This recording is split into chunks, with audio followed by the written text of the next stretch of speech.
विन्देत भूयस्तदेव दुःखं यदप्रयुक्तं भगवान वरेण्यः। बिना परम ब्रह्म अविनाशी के अभिनंदन के बिना, उनके चिंतन के बिना, मतलब कहीं न कहीं हमको उनकी शरण में जाना ही पड़ता है। और यदि हम हृदय से जाएं तो इससे उत्तम कुछ भी नहीं है। कहते हैं कि परमात्मा के जब थप्पड़ पड़ते हैं, चेतावनी मिलती है, हमको दंड मिलता है, तब भगवान को हम याद करते हैं। जब हम राजा को पहले से ही स्मरण करेंगे तो राजा के हमको कहीं किसी प्रकार से दंडित नहीं होना पड़ेगा। जब परम ब्रह्म अविनाशी को हम हर पल स्मरण करेंगे तो कहते हैं वो सुख और दुख का संबंध ही नहीं रहेगा। जय श्री ऐसा तत्वज्ञ कहते हैं। जो तत्व के वेत्ता होते हैं वो इसी शब्द का संबोधन करते हैं।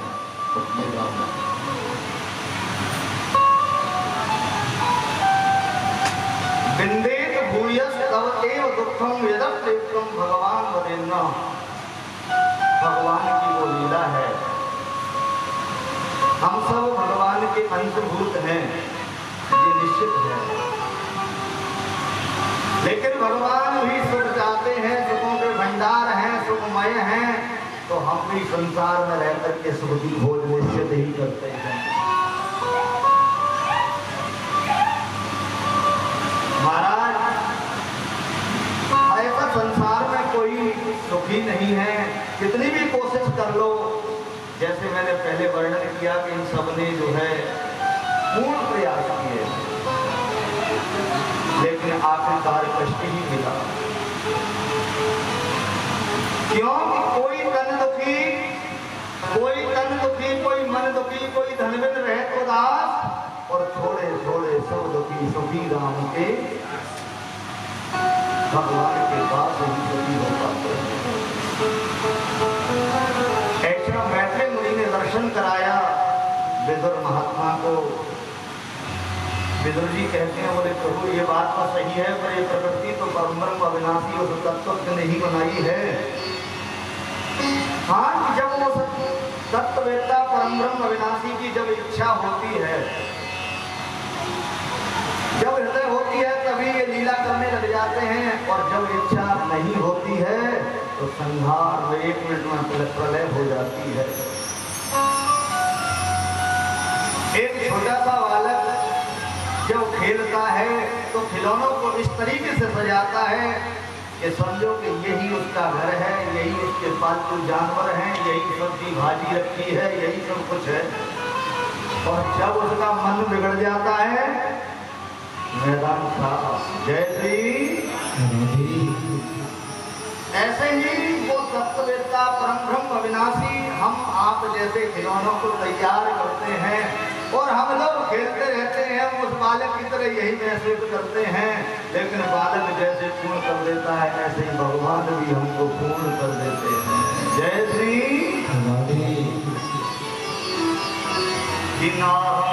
तथा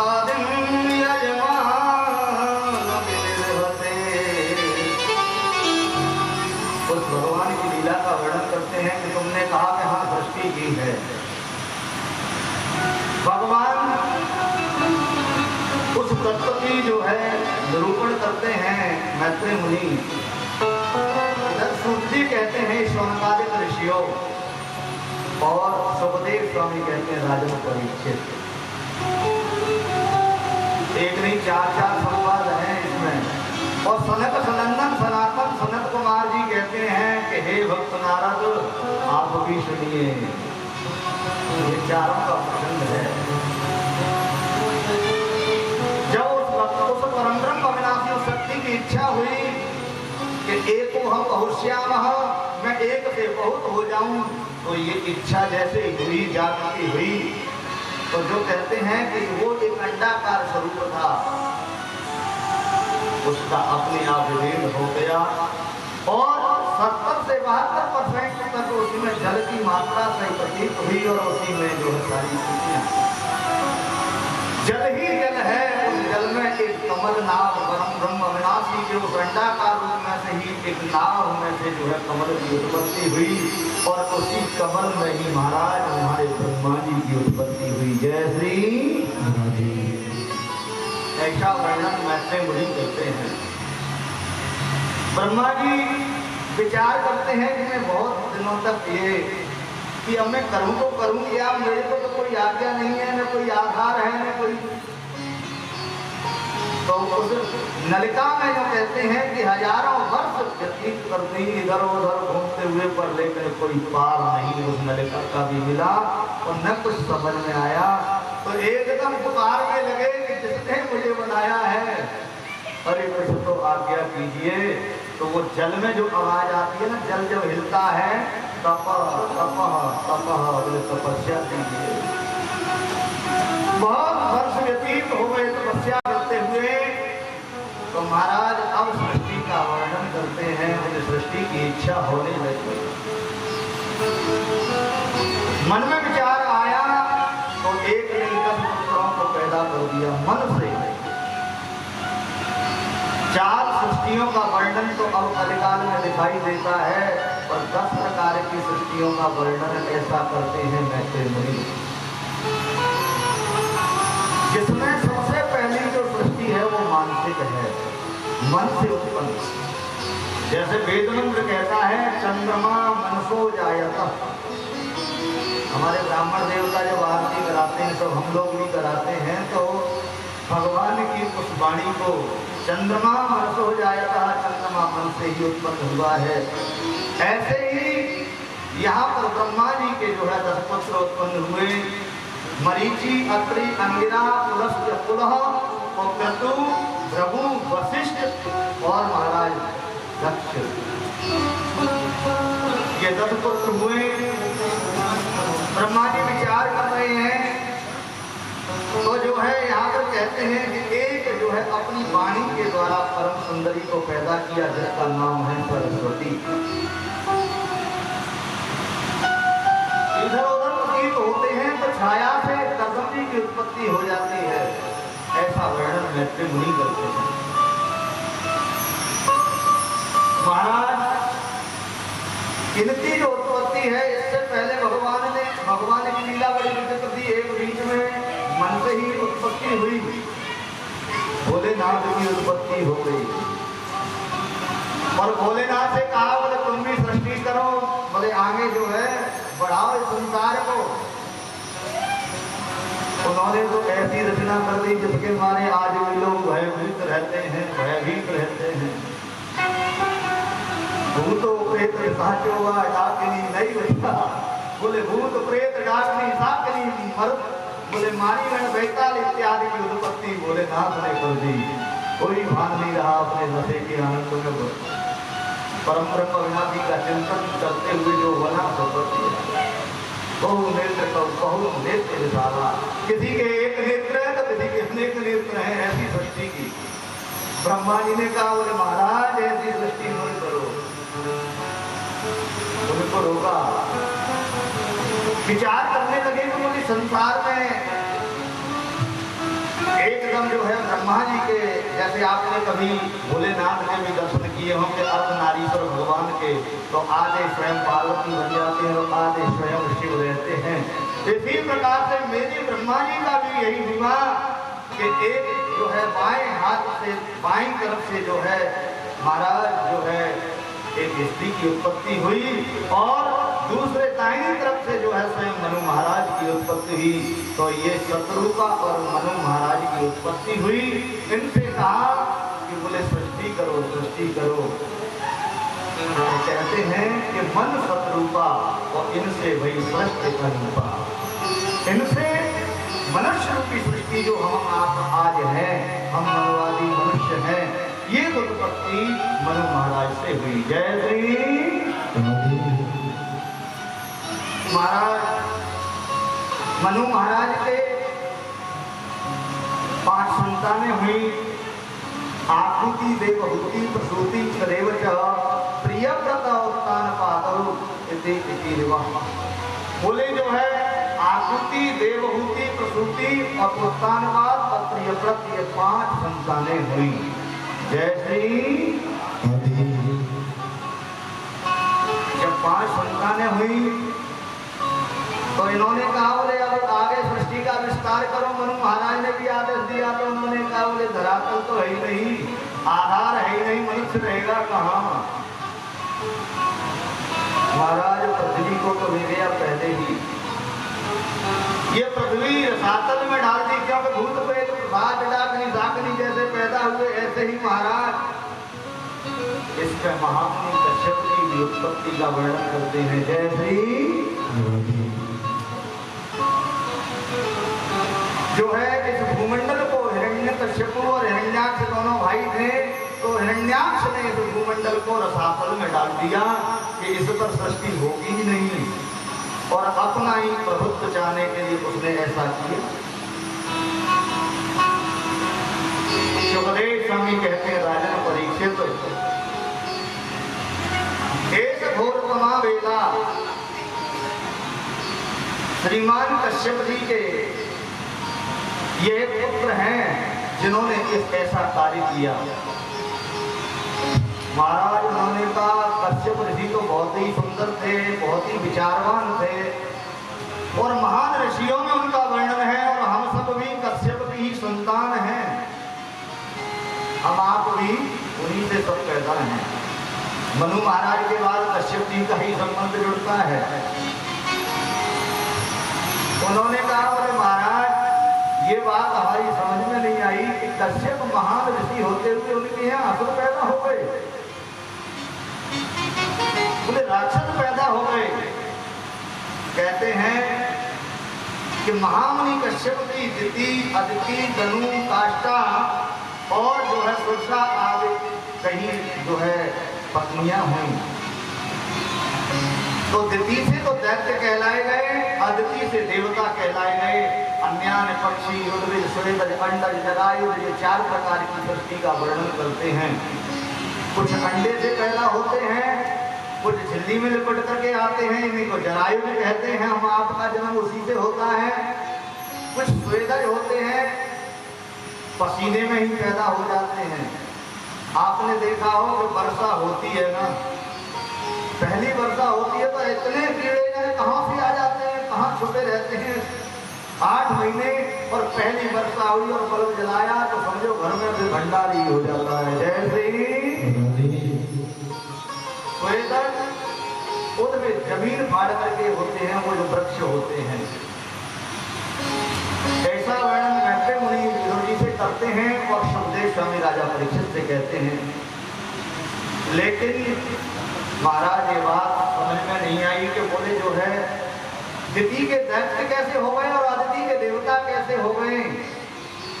बोले जो अपने पति की सेवा में तत्पर रहने वाली पति परायणा होती है स्त्री, और पूर्ण रूपेण अपना भी ध्यान रखे, समय लीला का भी ध्यान रखे, तो उसकी संतान श्रेष्ठ होती है। और जो समय का मतलब कोई विचार नहीं करे, अपनी मनमर्जी से चले, अपने मनमर्जी के कार्य करे, तो फिर वैसी ही संतान होती है। जय श्री।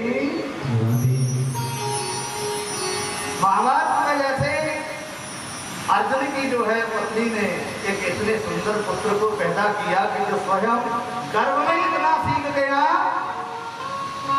कि उस समय लड़ाई के विषय में बताते हैं कि अभिमन्यु ने घोषणा कर दी कि मैं जाता हूँ में, क्योंकि मैंने गर्भ में पढ़ा है। अब तुम जो है सीरियल देखोगे, मोबाइल देखोगे, एक्शन देखोगे, तुमने उद्यम किया है तो बच्चे भी तो उद्यम ही करेंगे और क्या करेंगे। जय श्री।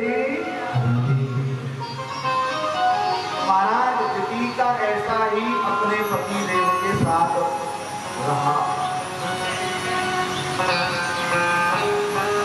दिति ने संध्या वंदन का समय था और स्वयं स्वामी कश्यप जी महाराज से उस वेला का विचार नहीं किया कि भगवत आराधना की वेला है और उसी समय पर ये संस्कार के लिए जिद कर दी। उसका प्रभाव ये हुआ कि उसके खुद उन्होंने कहा बोले दिति तूने ऐसे समय पर पैदा किए हैं, ऐसे बच्चों का संस्कार कराया है कि जिसके माध्यम से ये समझो क्योंकि भूत प्रेतों की छाया यहीं पर पड़ी है। भोलेनाथ का समय है, बोले कौन सा होता है? कि भगवत चिंतन के लिए होता है। भगवत दोनों वक्त मिलते हैं, जैसे संध्या कहते हैं, चाहे सुबह के दोनों वक्त हों चाहे शाम के दोनों वक्त हों। कुछ तो 4 संध्याओं का वर्णन करते हैं कि जो है सुबह की संध्या, मध्याह्न की संध्या और सायं की संध्या और उसके पश्चात रात्रि की निषिद्ध संध्या। लेकिन ऐसी संध्या वंदन तो संत ही कर पाते हैं, हम लोग ग्रस्त कहाँ हो। एक समय की संध्या हो जाए, सुबह ही अगरबत्ती लग जाए, भगवान के हमारा प्रणाम हो जाए, झुक जाए। संध्या दोपहर शाम रात्रि को कौन कर पाता है? महाराज उस विधि के अपने पतिदेव पर अपना अधिकार समझते हुए और ऐसा आचरण किया, उसका परिणाम ये रहा कि उन्होंने उनको श्राप दिया कि बोले तुम्हें संतान तो मिलेगी पर लेकिन वो संतान असुर होगी। आज वही असुर हुई। उन्होंने इस पृथ्वी को छुपाया, लेकिन भगवान की लीला तो बड़ी विचित्र होती है। ये भी कोई साधारण नहीं। कहते हैं कि ऋषि ने 100 वर्ष तक उनको रोका, ऐसे दुष्टों को पैदा नहीं होने दूंगी। लेकिन पति बड़े प्रसन्न थे। उन्होंने कहा, जब अनमय विनय किया, बोले एकदम बोले मेरे पुत्र असुर हो जाएंगे। तो यहाँ सुखदेव स्वामी कहते हैं, राजा परीक्षित श्रीमान कश्यप जी ने कहा, बोले तुम्हारे पुत्र दुष्ट पापाचारी अत्याचारी तो होंगे, लेकिन वो भगवान के ही हाथ से मरेंगे, इसलिए उनका उद्धार हो जाएगा। जय श्री, यही वरदान है। महाराज पति से दुष्ट होने में संतान ऐसी मिली और पति प्रसन्न हो गए तो उनकी मुक्ति का भी साधन पति से ही मिला, ऐसा वर्णन करते हैं।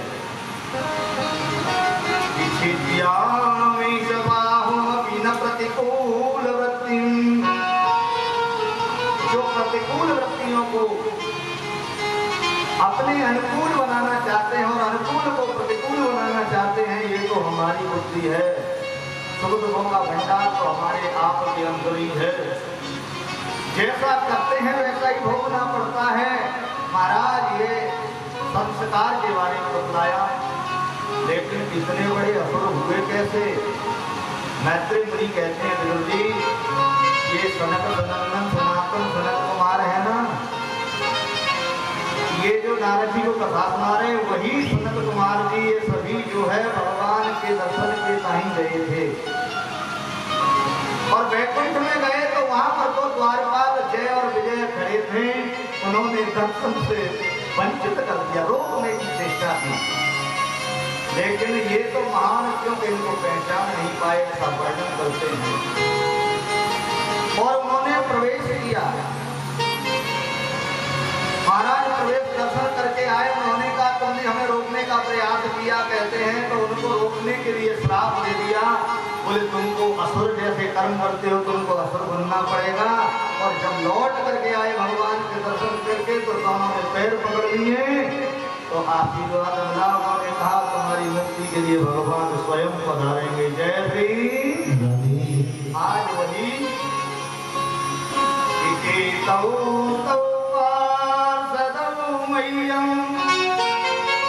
जयो विजय तदपि प्रद्यमामि यतो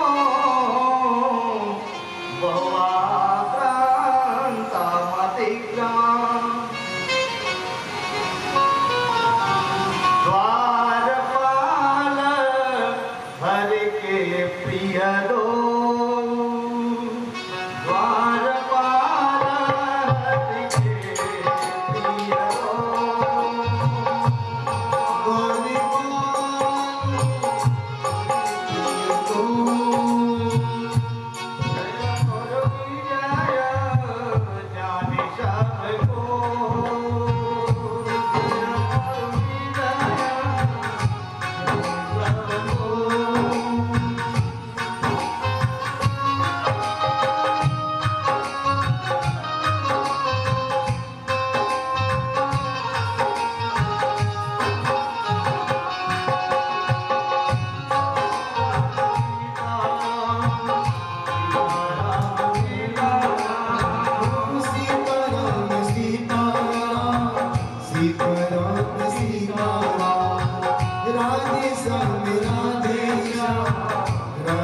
श्याम राधे श्याम, सीताराम सीताराम, सीताराम सीताराम।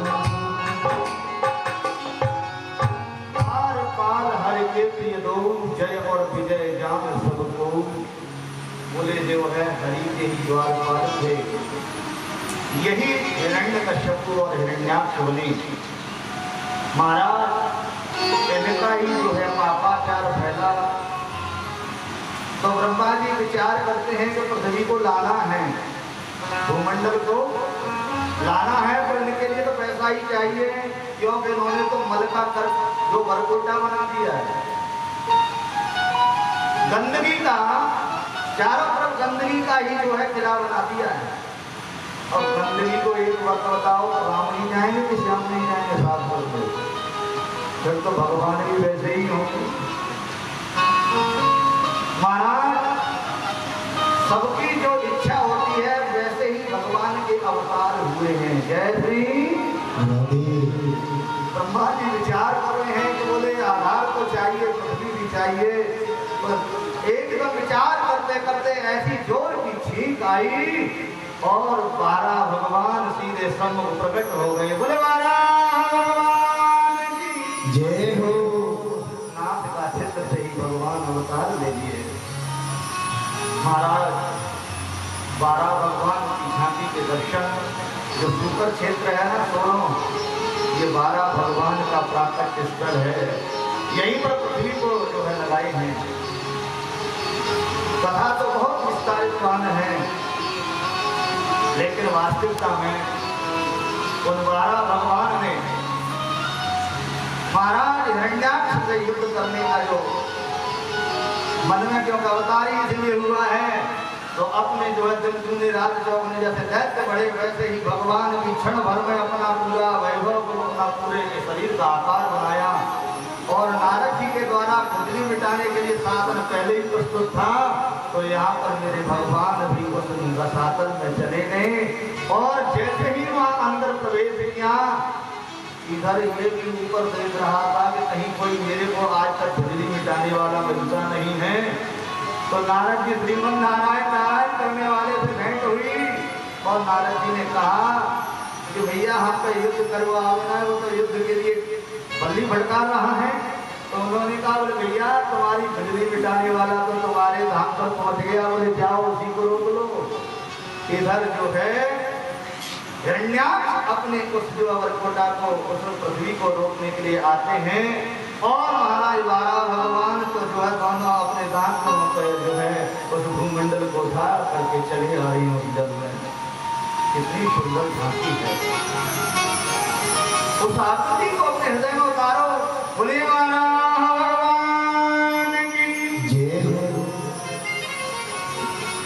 ऐसी छवि के दर्शन एक भक्त करता है तो उसकी इच्छा तो परम ब्रह्म अविनाशी से आह्लादित हो जाती है, पर दुष्ट होते हैं ना, उनको तो अपना काल दिखाई देता। उन्होंने कहा बोले आप कौन हो?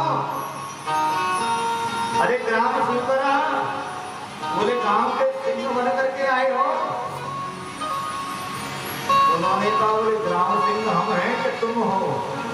गाली दे दी भगवान को। काम सिंह गांव की सीमा तक तो काम सिंह एक ही होता है, उसका होता है, वो घर में होगा तो दूसरा उठेगा तो घों घों घों घों करता ही रहेगा। उन्होंने कहा बोले मैं तो कहीं नहीं भैया, मैं तो यहाँ आया हूँ, पर तुम जैसे ग्राम सिंहों को खोलता रहता हूँ, इसलिए स्वयं भगवान ने भी दे दी गाली ऐसे प्यार की। महाराज दोनों में द्वंद्व युद्ध हुआ। कहते हैं कि बहुत प्रहार किए भगवान, एक दांत पर पृथ्वी और दूसरे दांत, और अपने हाथ पैरों से छल से जो है उसको रोक रहे हैं, लेकिन उसने जैसे प्रहार किया तो मेरे गोविंद ने भी एक ऐसी हाथ मारी, ये जो है उस हिरण्याक्ष गोविंद में समाहित हो गया। बोली गोविंद भगवान की 12 भगवान में समाहित हो गए। महाराज सुखदेव स्वामी कहते राजन परीक्षित, ऐसी सुंदर लीला है, उस भूमंडल को लेकर के जो है मेरे प्रभु यहाँ पर जो है ये सुंदर क्षेत्र है, वहीं पर प्रकट हुए। और प्रकट हुए तो कहते हैं पृथ्वी को भी अभिमान था, बहुत सुंदर सुंदर लीलाएं, बहुत सुंदर सुंदर कथाएं जुड़ी हुई हैं, लेकिन करें क्या 7 दिन मिलते हैं, वो भी 4 घंटे, पहले तो 5-5 6 घंटे की कथा होती और 4 घंटे में भी परीक्षित जी कम यहाँ बैठे बेचारे, तुम यहाँ बैठे, तुम वहाँ बैठे, कैसे? जय श्री। तो बोले आप समझिए कि इतनी कथा सुनाएंगे तो बोले 1 महीने में भी पूरी नहीं होगी। यहाँ उसके अभिमान को मेरे श्री धाम वृंदावन के माध्यम से खत्म किया पृथ्वी को। उसकी प्रकृति में एकदम पृथ्वी कहने लगी, बोले ये जो है कौन है? बोले हमारे बिना, हम तो बोलते हमारे बिना देवताओं का काम नहीं चलता, किसी का काम नहीं चलता, लेकिन ये क्या है? तो वृंदावन धाम तो प्रभु का धाम है, इनका लय नहीं होता है। भगवान के धाम को देख करके जहाँ हरा भरा हरियाली से विभूषित है, भक्त वृंदों से विभूषित है, भगवान की सुंदर झांकी से विभूषित है, उस प्यारे श्री धाम वृंदावन की लीला का दर्शन किया। जय श्री। सुना लगी सरदी सी वृंदावन गुटिया बनाओगी, सुना लगी सरदी सी वृंदावन गुटिया बनाओगी, गुटिया बनाओगे तो मंदिर बनवाओगी, गुटिया बनाओगे तो मंदिर बनवाओगी, गुटिया बनाओगे मंदिर बनवाओगी, गुटिया बनाओगे मंदिर बनवाओगी।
भूमंडल की स्थापना की और स्वयं स्वरों में हमारे बाबा भगवान विराजित रहे हैं। आज भी उनकी कृपा कटाक्ष शिक्षका हमको प्राप्त होती है। उस जहाँ दांत लगा है उनका जंतु जो है वहाँ कितने भी अस्थियों का विसर्जन होता है पर एक भी ढूंढते हुए नहीं मिलती, नहीं तो अब तक तो वो कुंड भर गया होता है। ये उन्हीं की कृपा है। ऐसी शांति का दर्शन कराया। इसके पश्चात महाराज मनु महाराज जो 5 संतानें हैं, आकुति, देवहूति, प्रसूति, वित्रयोजा, महाराज देवहूति के विचार करने लगे कि बोले क्या कहीं विवाह करूं। सृष्टि का वर्णन तो कभी होगा कैसे खरल खरल हो रही है।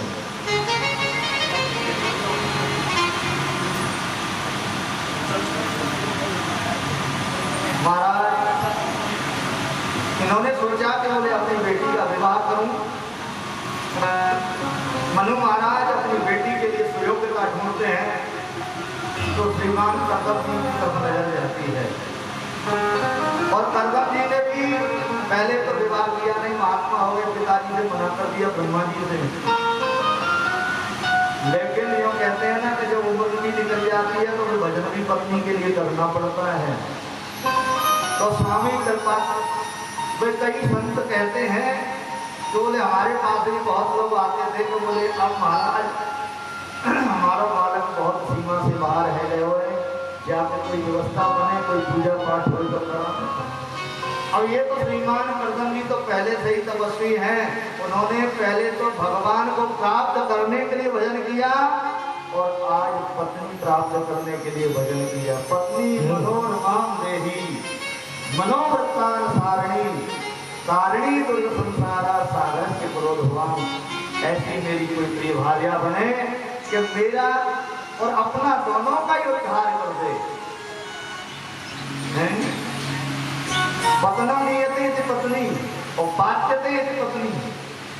एक पत्नी वो होती है कि जो पत्नी की तरफ ले जाती है।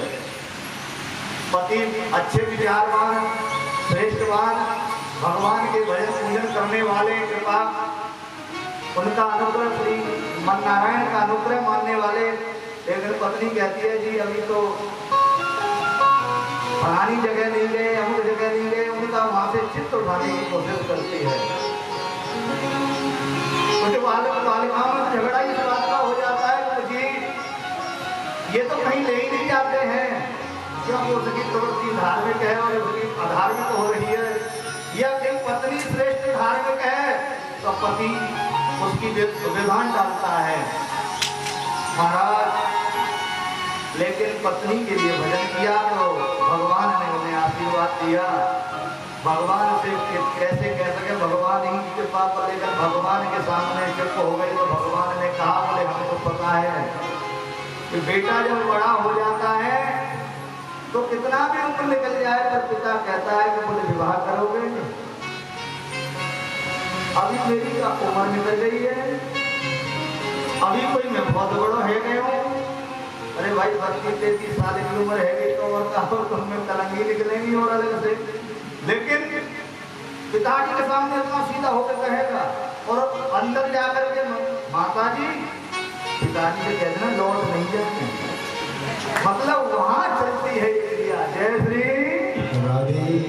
आज ऐसे ही परम प्रकाशी के सामने पत्नी मांगने से तो बंधे हुए भगवान को समझते थे कि भजन ही जब इसलिए किया है तो भगवान ने अनुग्रह कृपा की और उनका मनु महाराज की दूसरी बेटी जो बेटी है दीदी उसके साथ कर्दम मुनि का विवाह हुआ। कथा तो विस्तार है। महाराज जब विवाह हुआ तो आज की पत्नी के लिए सभी संसार की सुख सुविधा चाहिए, लेकिन महान ऋषि का तो कुछ भी नहीं था। 1.5 बाई 1.5 का आसन था। झोंपड़ी में भी ऐसे ऐसे जो लटके हुए थे पिंजड़े पक्षियों के, जमीन की तरफ नजर जाए तो चूहों ने बिल इतने बना रखे थे उसमें कहीं बैठने को भी जगह नहीं। लेकिन धन्य हो देवहूति जो स्वयं अपने पति परायण रहते हुए एक याचना नहीं की। और इतना से भी बात नहीं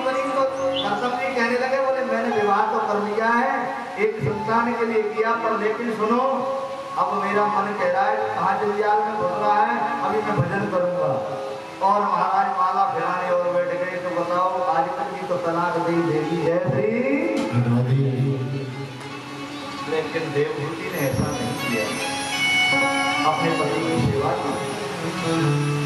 जब माल कम होता है तो महाराज अपने आप ये शरीर का पिंजरा बन जाता है, और जहाँ लक्ष्मी और ये सब वैभव और सुखों का भंडार और भोग आता है तो हमारा शरीर भी फूलता चला जाता है। जय श्री। तो महाराज देवभूति सूर्य के पिंजरा हो गई, कई साल बीत गए तपस्या के उस कार्य में। जैसे ही तपस्या से समाधि से जो है उनकी भंग हुई, उन्होंने कहा बोले आप कौन हो माता जी? जो पत्नी थी वो माता जी के वेश में दिखाई देने लगी। सुखदेव स्वामी कहते राजा परीक्षित, जो है देवभूति कहते हैं स्वामी मैं आपकी प्राण वल्लभा, मैं ही जो है पत्नी हूँ। अच्छा तुम्हारी ये दशा? बोले हमने समाधि लगा ली, ये बिल्कुल नहीं था उसने एक बार में, बोले तुमको हजारों वर्ष के लिए चुपचाप मौन होकर बैठ के माला लेकर के, तो हमारी तो दशा यही होगी। बोले जो है गृहस्थी बसाने के लिए तो गृहस्थी के कार्य तो सब करने ही पड़ते हैं। महाराज उन्होंने कहा श्रीमान प्रथम जी ने कि दुष्टो मध्य तव मान विमान दाया, दुष्टुषया परमया परया च भक्त्या, यो देहि नामयमतीव सुरस्तु देहो, नावेक्षितं समुचिता चकितं वर्धे। माया को तो माया चाहिए और मैं भजनाबंदी कुछ नहीं कर पाया, इसलिए देवी मुझे भी क्षमा करो। और एक मन में विचार किया तो कामक विमान आ गया। कामक वो जो मन में कामना की वहीं को विमान पहुंच जाता है। मन में विचार आया बंबई दिल्ली कलकत्ता, तो जहां मन ने सोचा नहीं तो पहुंच गया। मन में चेष्टा हुई, दास दासियां अनेक पुलिस सभी व्यवस्थाएं पूरी हो गई। शिवभोग की इच्छा जागृत होने लगी। उन्होंने कहा बोले देवी, बोले तुम्हारा ये शरीर शोभा नहीं दे रहा है, इसलिए विमान को रोका और मन से एक सरोवर को उत्पन्न किया। तपस्या का बल ये था। और दोनों ने हाथ पकड़ के जैसे ही डुबकी लगाई तो वृद्धावस्था भी गायब हो गई और वो 16 साल के सुंदर स्वरूप हो गए। उस विमान में महाराज बैठ कर के विहार कर रहे हैं, जहां जहां भ्रमण कर रहे हैं, पता ही नहीं लगा कब क्या हुआ। गृहस्थी होती ऐसी है, बोले पता भी नहीं लगा। कब एक नहीं, एक बेटा के लिए चिंता थी, एक संतान की चिंता थी, लेकिन यहाँ तो एक नहीं 9 भक्ति महारानी स्वरूप स्वयं कन्याएं पहले प्रकट हो गई। जय श्री। एक बार बताओ, भगवान को जब आते हैं जो भक्ति पहले आती है, तो ये 9 कन्याएं जो है श्रीमान करदम जी के हुई। महाराज रहा हूं स्वांस कलया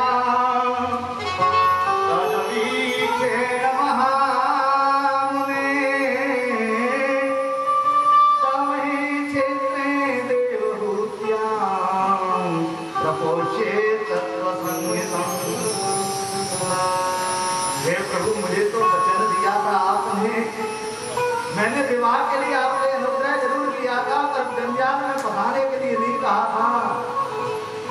आपने कहा कि जो है मैं आऊंगा, लेकिन आप तो आए नहीं, ये पहले ही दे दिया। अब मैं किन का विवाह कैसे करूंगा, इसलिए आप भी पधारो ना। जय श्री।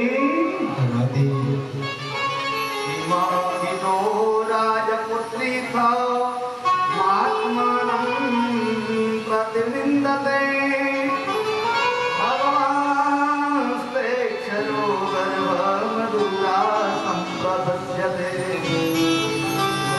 भगवान से जब वरदान मांगा था तो भगवान ने कहा कि आप सर्वसमा खोज हो जाइए। बोले अपने जैसा कहाँ खोजूंगा, तो भगवान स्वयं पुत्र चाहिए, ऐसा वरदान मांगा था। भगवान स्वयं यहाँ पर उस देवहूति के और गर्भ से अवतरित होते हैं। बोले गोविंद भगवान की जय हो। कपिलदेव भगवान जैसे ही आए तो कहते हैं ब्रह्मा जी भी अपने 9 शिष्यों को लेके चले आए, सब 9 ऋषियों को लेकर के चले आए और जो है सूचक देने चले आए। तो श्रीमान करदम जी कहने लगे कि बोले लंगोटा छोटा लेकर के कहाँ जाऊं, पहले तो इन कन्याओं को विधि करूं। तो महाराज उन 9 कन्याओं को ब्रह्मा जी के उन जो है 9 ऋषियों को भेंट किया, बोले उनका विवाह कर दिया। जय श्री बोले ब्रह्मा जी के जो साथ में आए सबसे पहले जो है यहाँ पर कहते हैं कि ऋषि पुत्रियों का जो विवाह हुआ, महाराज अनुसुईया का विवाह अत्रि मुनि के साथ किया, ख्याति का वशिष्ठ जी के साथ, अरुंधति का वशिष्ठ जी के साथ किया। बोले यहाँ पर जो है ख्याति का विवाह प्रभु महाराज के साथ किया, ऐसा वर्णन सुरेश स्वामी करते हैं राजन परिषद। ये 9 कन्याओं का विवाह भी तुरंत करके और अपना लोटा लंगोटा जो लेकर के चले गए। और मैया ने भी क्या किया कि अब और गलती के जंजाल में नहीं फंसी, अपने बेटे के लिए गलती लगा दी, क्योंकि उन्हें पता था कि भगवान है, अब तो जीवन का उद्धार चाहिए। और कपिल देव भगवान से प्रार्थना करने लगी कि हे प्रभु, अब यहाँ बेटा कहे तो प्रभु कहे, कहना तो पड़ेगा ना, तो ज्ञान लेना है, अपना उद्धार करना है। तो बेटे में भी भगवान का दर्शन करते हुए भगवत रूप में ही बोलते हैं कि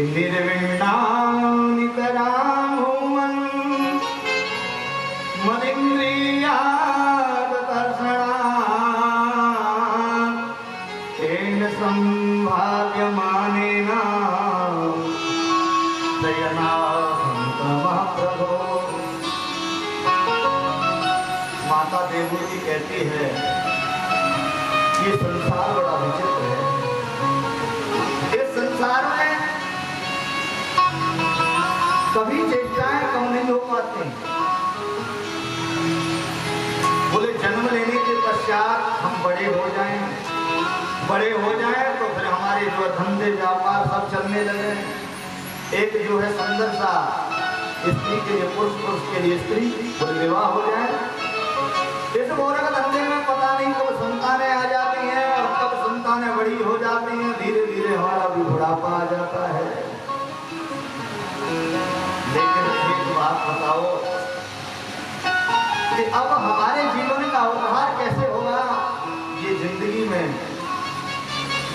ये जीवन में जो है कभी परमात्मा के लिए समय नहीं मिलता है, तो वो कैसे करें, क्या करें, कैसे अपने जीवन को पुण्य का भागी बनाए और कैसे प्रभु आप लीन हो, ये दृष्टि कैसे हो।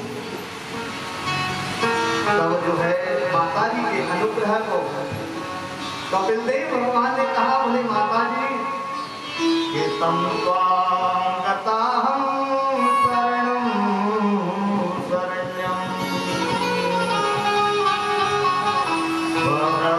संसार रतो कुठारम जिज्ञासयां प्रकृति पुरस्य पुरुषस्य नमामि धर्मविदां वरिष्ठम्। कपिल देव कहते हैं, हे माता जी, अपने जीवन का कल्याण चाहिए तो ये संसार में रहने के पश्चात कभी पूर्ण नहीं होता। हम पूर्ण करने की कोशिश में लगे रहते हैं और पूर्ण पूर्ण कहते हुए स्वयं पूर्ण मद में चले जाते हैं या फिर किसी त्रिलोकी में भटकते रहते हैं, लेकिन कभी पूरा काम आज तक किसी की जिंदगी में हुआ नहीं। जय श्री पूर्ण विदा पूर्णमिदं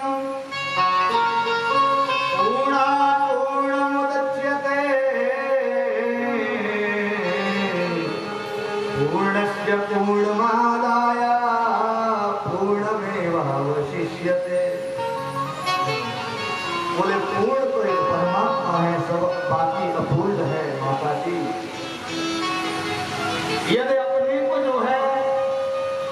जैसे भी मन लग जाए, कैसे भी किसी प्रकार से मन लग जाए उस पूर्ण मिलन में, उस परम ब्रह्म अविनाशी में, तो माता जी अपना कल्याण हो जाएगा, आपका भी कल्याण होगा। जय श्री। बोले भगवान को पहचानने के लिए सर्वशक्ति चाहिए, लेकिन कहते हैं कि एक दिन भगवान की तरफ हम अंश रूप समझते हुए भगवान की सेवा करेंगे, और जो मानव आए चाहे दानव आए उस रूप में भी भगवान का दर्शन करेंगे, तो निश्चित ही भगवान मिल जाएगा, इसमें कोई संशय नहीं है। जय श्री। कहते हैं कि एक नाथ जी को गधे में ही दर्शन हो गए,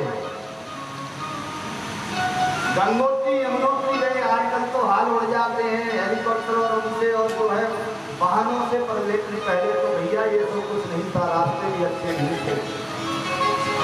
6 महीने में गंगा जल लेकर के रामेश्वरम पहुंचते पैदल पैदल, जबकि आज की चाल तो नहीं, जब पहले कितनी तेज चाल होती थी।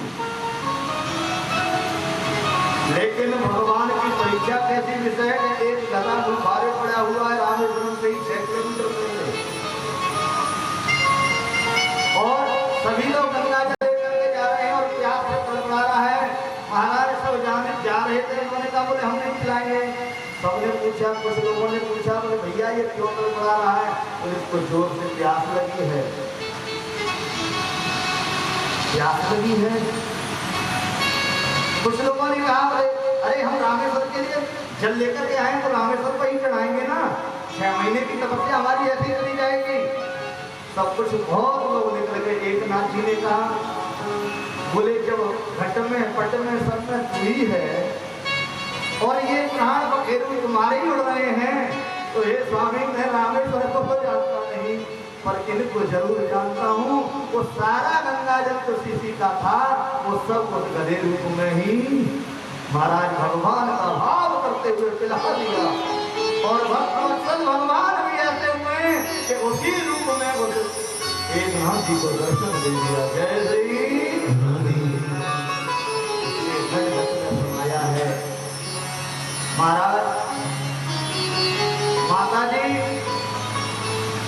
भक्ति तो ऐसी होनी चाहिए कि जो है भगवान के अनुग्रह को कोई स्वीकार करे या न करे। भगवान अपनी कृपा करते हैं।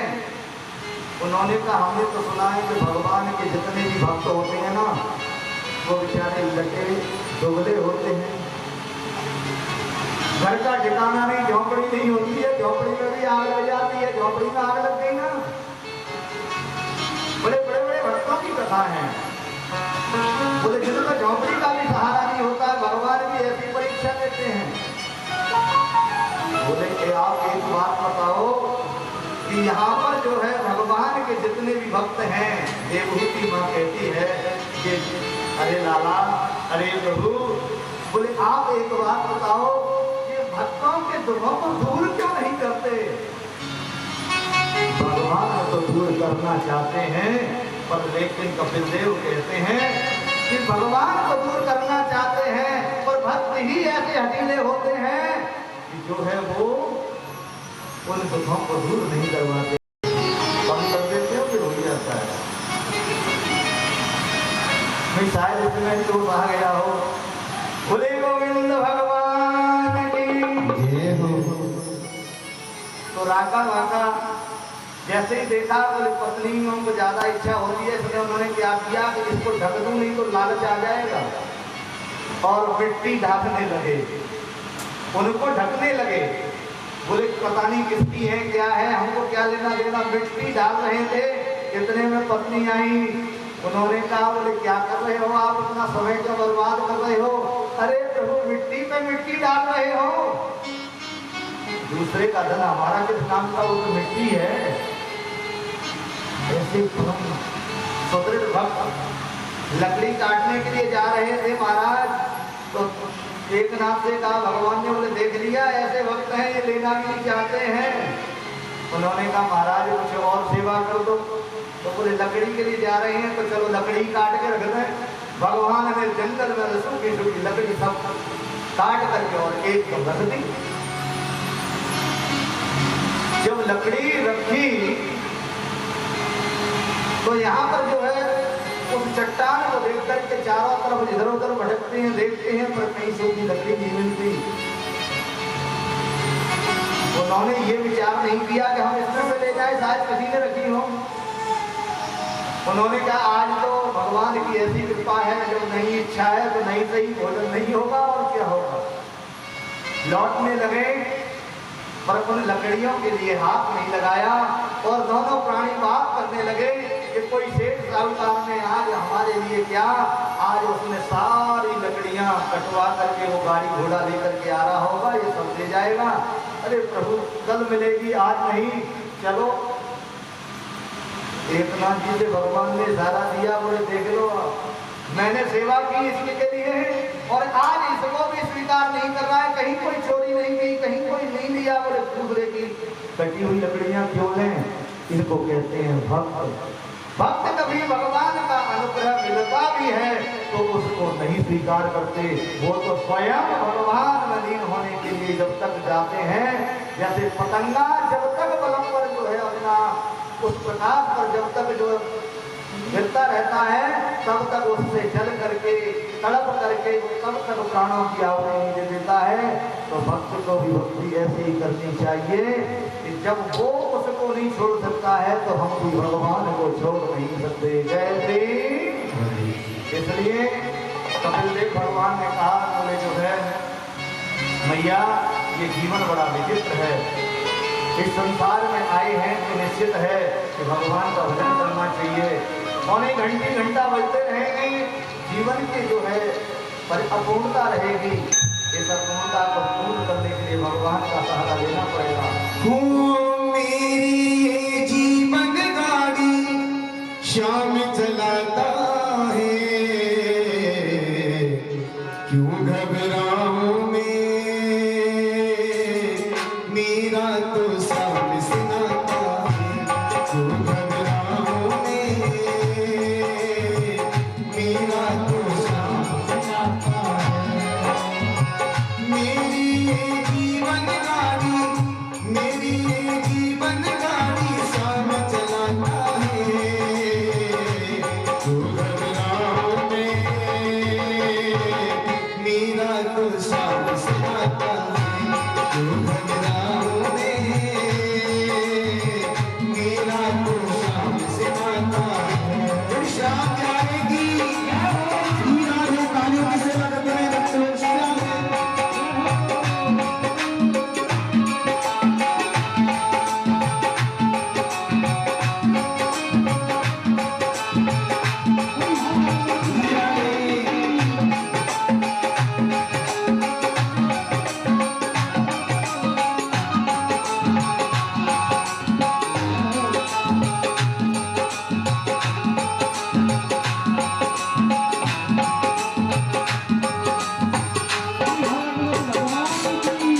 जब जब मुझ पर पड़ती है दरकार, श्याम में सारे काहे मिया, जब जब मुझ पर पड़ती है दरकार, श्याम में सारे काहे मिया, ओ जब जब मुझ पर पड़ती है दरकार, श्याम में सारे काहे मिया, जब जब मुझ पर पड़ती है दरकार, श्यामी मुझ पर किया बहुत उपकार, श्यामी मेरे जीवन के आधार, श्यामी मुझ पर किया बहुत उपकार, श्यामी मेरे घर के है कल्याण। हर कभी मुझ पर अपना, हर कभी मुझ पर अपना प्यार लुटाता है, क्यों घबराओ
एक ही अवसर मिलता है साल में, और कहते हैं जिंदगी में भी एक आध बार ही पहुंच पाते हैं।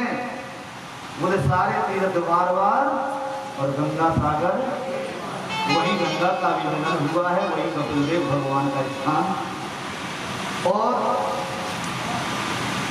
स्वयं माँ ने अपने शरीर को पिघला दिया। जो नर्मदा और सिंधु का मिलन है, वहीं पर जो है हमारे पश्चिम देशी सभी अपने पितरों का कार्य करते हैं। जैसे हम लोग गंगा जाते हैं, कुछ यमुना जाते हैं, कुछ कहीं जाते हैं, 33 नद हैं। उसी प्रकार से भगवान को समर्पित करने के लिए, अपने पूर्वजों को उद्धार करने के लिए हम कार्य करते हैं। जय श्री राधे। आगे मैत्रेय मुनि कहते हैं, हे विरोधी, राजा परीक्षित से कहते हैं सुखदेव स्वामी, और सूत जी कहते हैं शौनकादिक ऋषियों कि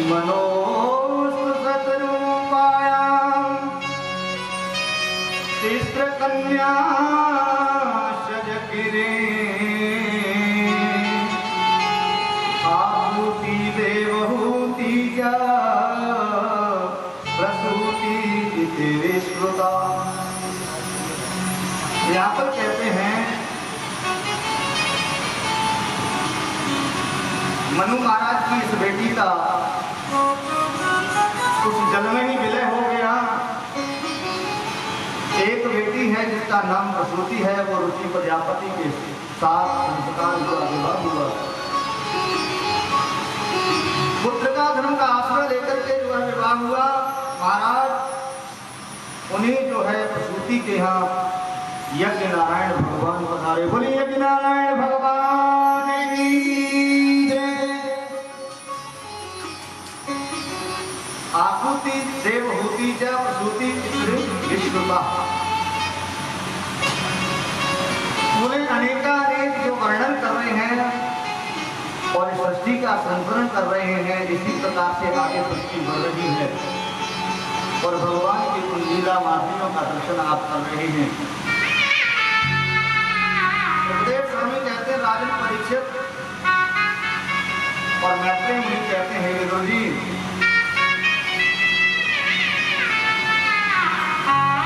आहुति और देवहूति और प्रसूति जो वर्णन कर रहे हैं, महाराज यहाँ इनकी बेटी है प्रसूति। आहुति का संबंध तो ऋषि प्रजापति के साथ दर्शाया, और प्रसूति का यहाँ पर मनु महाराज से पहले ब्रह्मा जी की 10 संतानों में एक लास्ट में दक्ष प्रजापति हुए, उन्हीं के साथ विवाह हुआ। और उनके भी अनेक कन्याएं हुई, जिसमें 13 धर्म को दी। और महाराज यहाँ पर कहते हैं कि धर्म को जब कन्याएं नहीं, तो धर्म का जो उनकी कन्या थी उससे भी नर और नारायण की उत्पत्ति हुई, जो आज भद्रकाश्रम में विराजते हैं नर नारायण के स्वरूप में। बोले नर नारायण भगवान की जय। इन्हीं के वंश में एक पुत्री हुई दक्ष प्रजापति के नाम। महाराज स्वाहा जो स्वयं अग्निदेव को दी, और एक पुत्री हुई स्वधा, जिसको पितरों के लिए दक्ष प्रजापति ने दिया, और एक बेटी जिसका नाम है, सबसे छोटी है, उसका नाम है सती, और सती का विवाह महाराज भोलेनाथ दूध भावन शंकर के साथ हुआ। जय श्री राधे।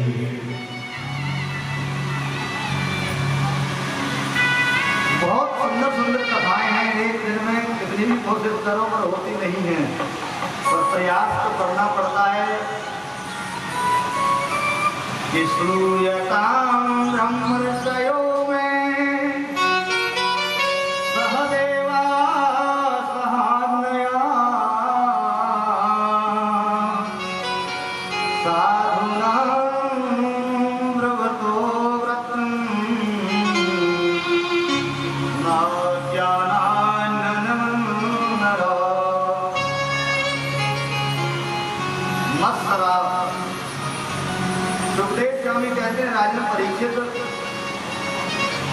लेकिन दक्ष प्रजापति जो है बहुत बड़ा अभिमानी हो गया, जिसके दामाद एक से एक सुंदर, जिसका वैभव एक से एक सुंदर। तो कहते हैं महाराज कि प्रभुता पाए ताए मद नाई, प्रभुता जब होती है तो मद आता ही है। सुखदेव स्वामी कहते हैं राजन परीक्षित के लिए यज्ञ की भावना इनकी हुई, और उस यज्ञ की मंत्रणा से पहले सभी देवताओं को बुलाया, ऋषियों को बुलाया। उसमें श्रीमान हमारे भोलेनाथ भी पधारे, और उस यज्ञ में सभी देव पधारे। राजा दक्ष प्रजापति जो है जैसे उस सभा के मध्य में पधारे तो महाराज इन सबको पता था कि अभिमानी कुछ न कुछ कहेगा, मानेगा तो नहीं, क्योंकि बड़ा अधिकार दक्ष जब पावा है, बड़ा अधिकार दक्ष ने जब पाया तो अति अभिमान हृदय का पाया। गोस्वामी ने भी वही शब्द कहा है, जब बड़ा अधिकार मिला तो महाराज सभी देवता तो खड़े हो गए, भूत भावना अपने भजनानंदी भगवान राम की मूर्ति को हृदय में बसाए हुए वहीं पर अपना बैठे रहे। लेकिन देवों के देव महादेव ये तो सबसे बड़े हैं, और फिर दामाद तो महाराज पूजनीय भी होता है, बड़ा भी होता है, नहीं खड़े हुए पर, लेकिन इनको ये कोई भान नहीं रहा। दक्ष प्रजापति ने उनसे बहुत कुछ खरी खोटी सुना। ये कहते हैं अरे करूं क्या, इन देवों की इच्छा से ही मेरी ये नारद की बुद्धि पर बैठ गया, जो है इस मरकट के लिए मैंने बोले बंदर की तरह बैठा है, गर्दन डाले हुए, इसके लिए मैंने अपनी पुत्री दे दी, अपनी बेटी दे दी। इसको ये भी नहीं आता है कि जो है बिना इशारे के कहते हैं, बोले ये भी नहीं आता है कि जो है कम से कम बड़ा का कैसे सत्कार किया जाए, कैसे। लेकिन ज्यादा शिक्षित होते हैं वही तो जानते हैं, ये शिक्षावान तो ही नहीं। भूत प्रेत जैसे लोगों के साथ रहने वाला, भस्म लगाने वाला है, मरकट लोचन जैसा बैठा हुआ है, मतलब भगवान को इतनी खरी खोटी सुनाते चले गए। महाराज दक्ष प्रजापति जी के बारे में रामचरितमानस में जो बात कही वो आज चरकार हो रही है दक्ष प्रजापति की, ये नहीं को वस जन्मा जग माही और प्रभुता पाए पाए बदनाई। वो प्रभुता का असर कहीं ना कहीं दिखाई दे जाता है, आज दिखा दिया भोले नाम से कड़वे वचन बोल करके। लेकिन भोलेनाथ से जो ऐसा कहता है उसका स्वयं विनाश हो जाता है। भोलेनाथ समाधि में से जैसे जितना जागे तो सभी लोग खड़े होकर के बैठे सुन रहे हैं पर पहुंचते नहीं हैं।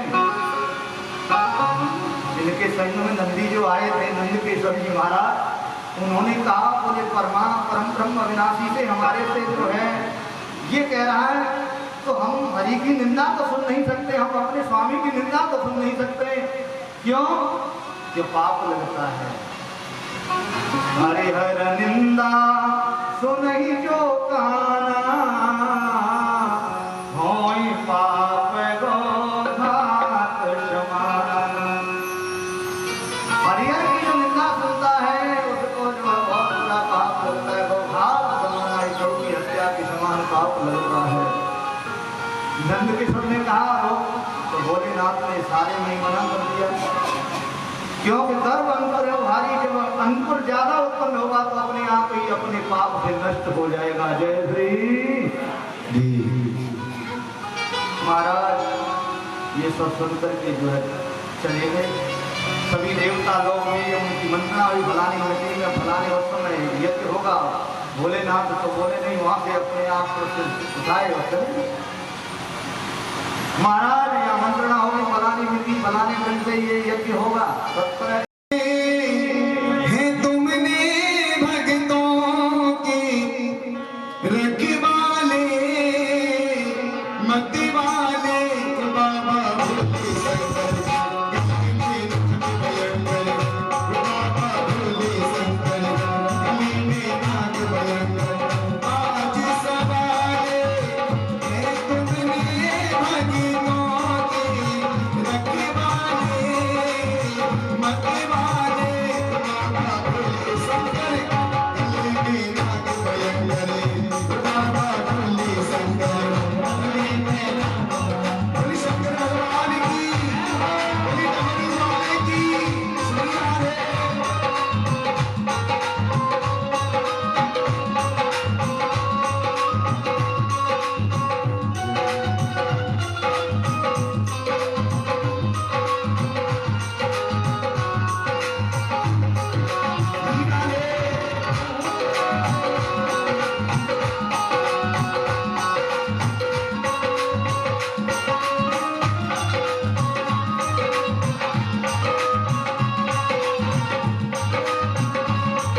की स्तुति सब देवों ने की। तो भूत बावन तो क्षणे रुष्टा क्षणे तुष्टा रुष्टा तुष्टा क्षणे क्षणे।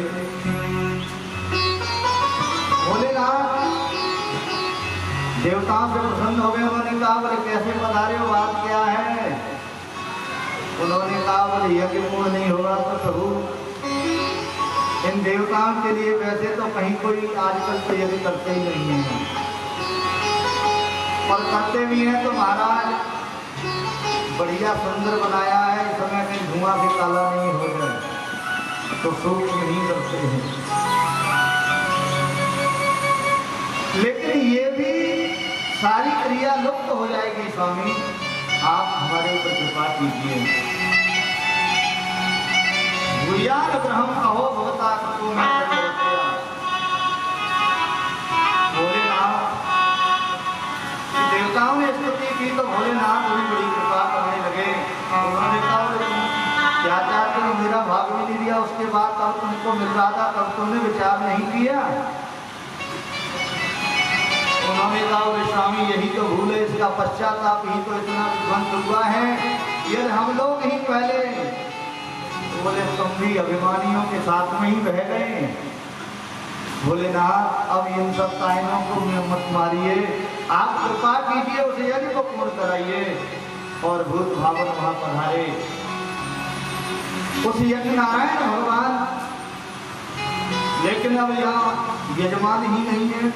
भाई यजमान तो दक्ष प्रजापति थे। चारों तरफ देखा उन्होंने, कहा जो मृतक हुए हैं तो भोलेनाथ ने कहा उनके मुख पर वो कर दो, और अमृत बरसा दिया तो सभी जीवित हो गए। लेकिन जिसके शरीर नहीं है वो जीवित कैसे हो? तो महाराज इनके लिए कहते हैं कि जो माँ अपनी जो है बेटे से पीठ फेर करके चलती हो या चल रही हो उसी का सिर ले आना और इनके लगा दो, तो ये भी बोलने लग जाएंगे भूत भावन की कृपा। तो महाराज सभी अपने बच्चे से पीठ फेर के, कोई नहीं सोता है न कोई छोड़ता है। लेकिन ये हाथी है, ये तो मस्त रहने वाले हैं, न अपनी परवाह है न अपने बालकों की परवाह है। ऐसे ही महाराज यहाँ पर कहते हैं कि ये भी अपने जो है चारों तरफ, लेकिन मैं करने वाले जीव हैं, ये सदा मैं ही डूबे रहते हैं। अजा अजा कहते हैं बकरी और बकरे को। लेकिन तुमने देखा हो कि बकरी जो है स्वयं पाप पात पर, लेकिन यहाँ कुछ लोगों ने देखी होगी जैसी पाप पात को जमाने लगती है, लेकिन न वो पति को देखती है, न बेटा को देखती है, न बेटी को देखती है। महाराज वो बकरे का जो है बालक देखा तो उसकी माँ उसकी तरफ देखती नहीं है, उसी का सिर ले आए और वही दक्ष प्रजापति के जो गले पे जो लगा दिया और मिट्टी लगाई। और भोलेनाथ ने जैसे ही हाथ रखा तो मैं करके बोलने लगे। ऐसे भक्त वत्सल भगवान बोले भूत भावन, बोले शंकर भगवान की जय। ऐसे भूत भावन हैं, उस यज्ञ को संपन्न कराया। कहावत कहते हैं कि भोलेनाथ ने अपने स्वरूप को छुपाए रखा है।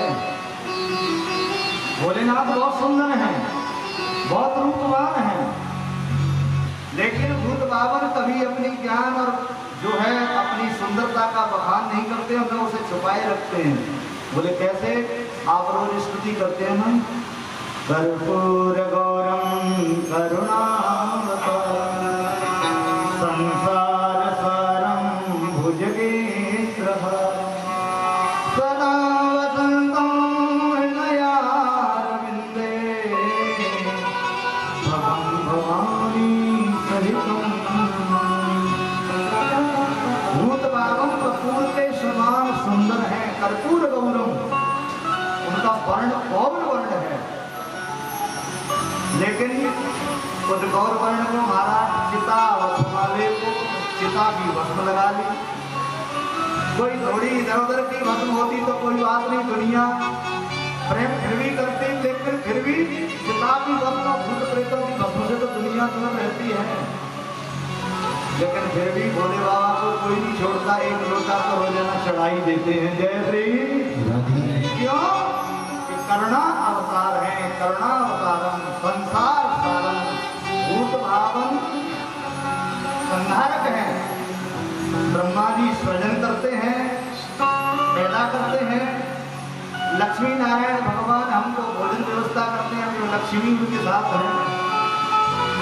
और भूत भावन जैसे भूत भावन संहार करते हैं कालों में काल महाकाल बन करके, और उनकी अर्धांगिनी है ना वो भी काली हो जाती है। काली भी शक्ति का पान करती है कि नहीं? शक्ति भी उनको ऐसी मिली है तो संहार से बचना है तो भोले बाबा पर जल जरूर चढ़ाओ। जय श्री नील सरोवर नील मणि नील नील हर श्याम लाले तन शोभान रखे कोटि कोटि सतकाम। करोड़ों लाजे तन शोभान रखे कोटि कोटि सतकाम। कामदेव जिसकी नजर से ही जल करके भस्म हो गया हो, या कामदेव ऐसे निछावर हो जाते हैं भूत भावन पर, ऐसे भोलेनाथ हैं। ओम